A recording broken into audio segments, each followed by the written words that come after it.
কাছের সেই ব্যক্তি সম্মানী ব্যক্তি, নয়তো সব মানুষই সমান।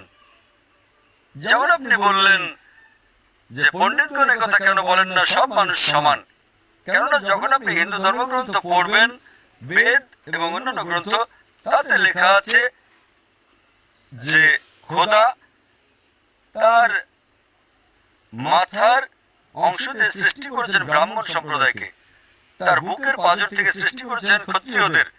ব্রাহ্মণ মানে শিক্ষিত জাতি, বিদ্বান শ্রেণী। ক্ষত্রিয় মানে হচ্ছে যুদ্ধবাজ, সৈনিক।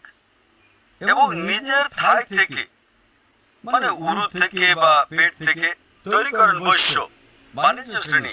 আর তার পা থেকে তৈরি করেন শূদ্র। এবং এই বর্ণ প্রথা